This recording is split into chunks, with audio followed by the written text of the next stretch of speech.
Hey, Tudor, tabs or spaces? I would say tabs always. All right, let's resume learning. Task number 3, network troubleshooting. Most of us are used to looking up Microsoft Windows network configuration from the GUI interface. The command line interface provides many networking related commands to look up your current configuration,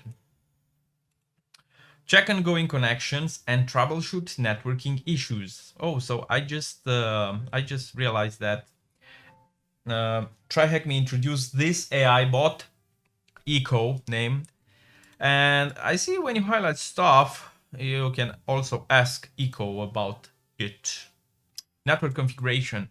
You can check your network information using ipconfig. Let's see for this command. If we ask echo, what will happen?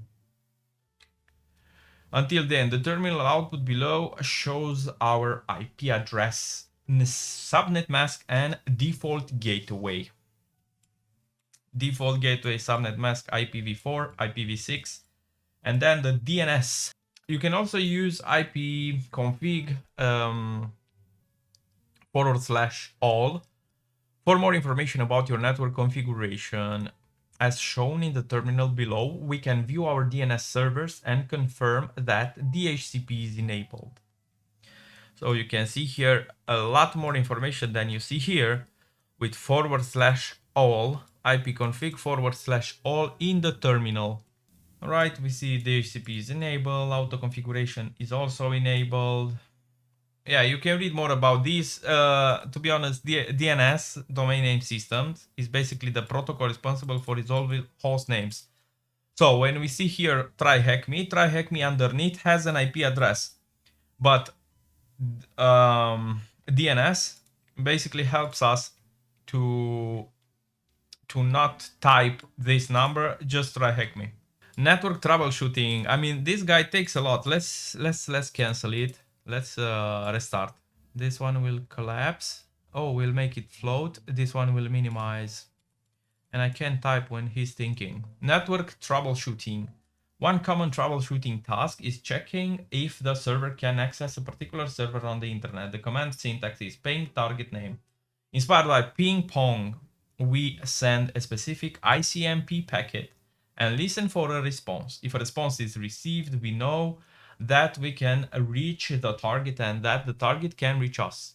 Let's find out if we reach example.com. In the terminal output below, we can see that we have successfully received 4 replies. Furthermore, we got some statistics. For instance, the average round trip time is 78 milliseconds. Now, with this ping command, we have a ton of videos on our channel, but you can see it over here. Is just use the ping keyword and then what an example website.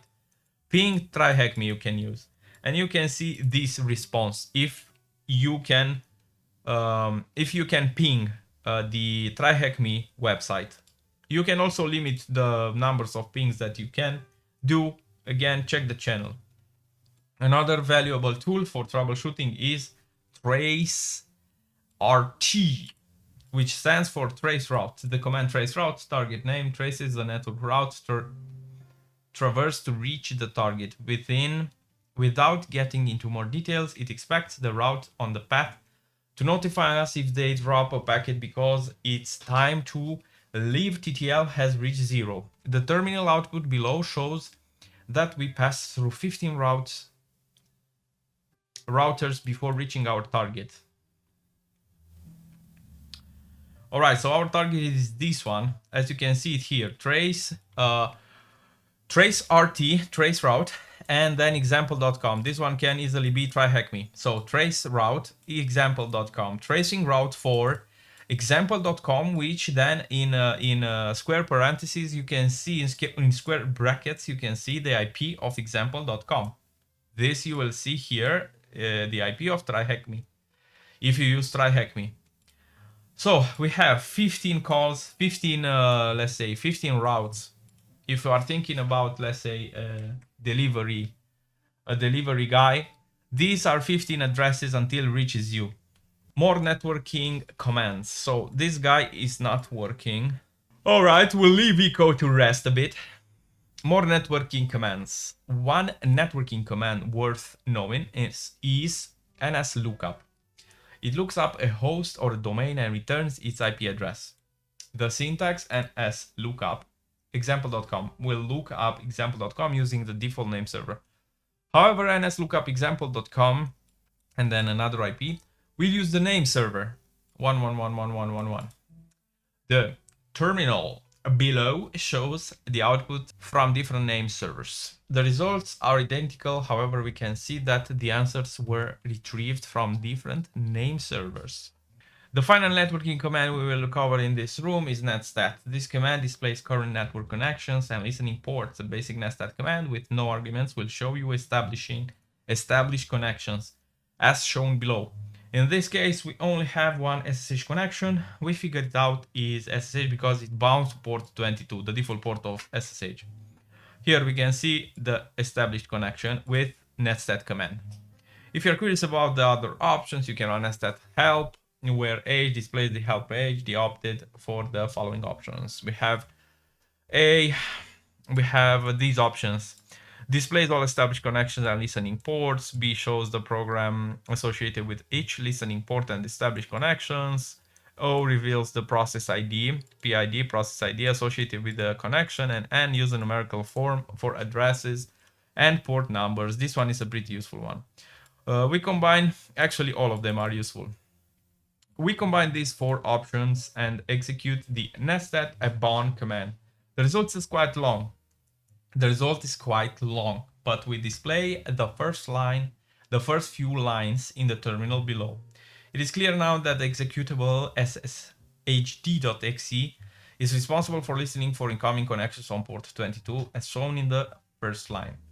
We can also see the process ID associated with each command. So netstat abon, we see the active connection.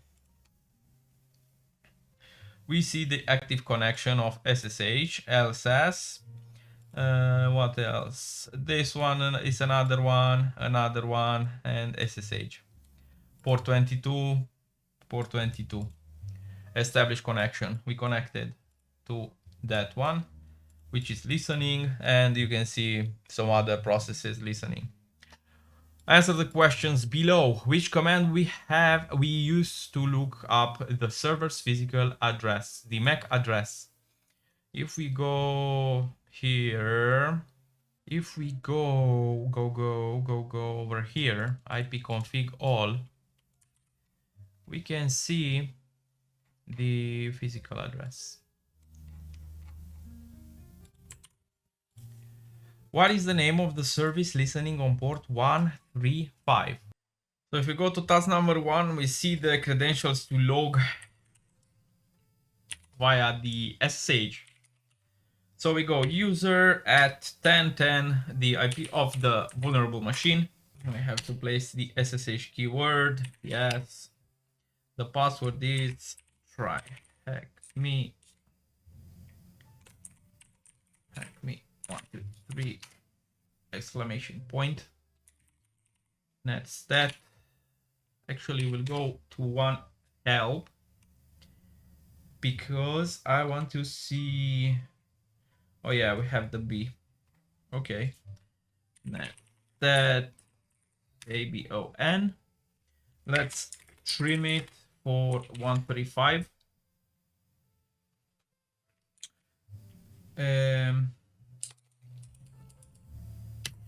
I'll go like that again.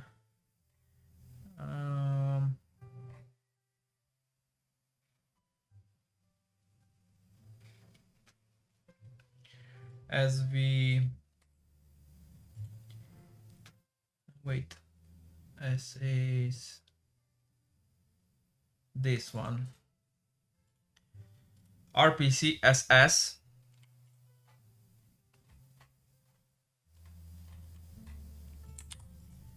And what is the service listen on port 33?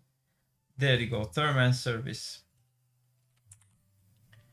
Listening on 338 and listening on actually here, listening on 135. So first, don't forget to log into the SSH from task number 1 and then run the netstat command that you find here. Netstat abon.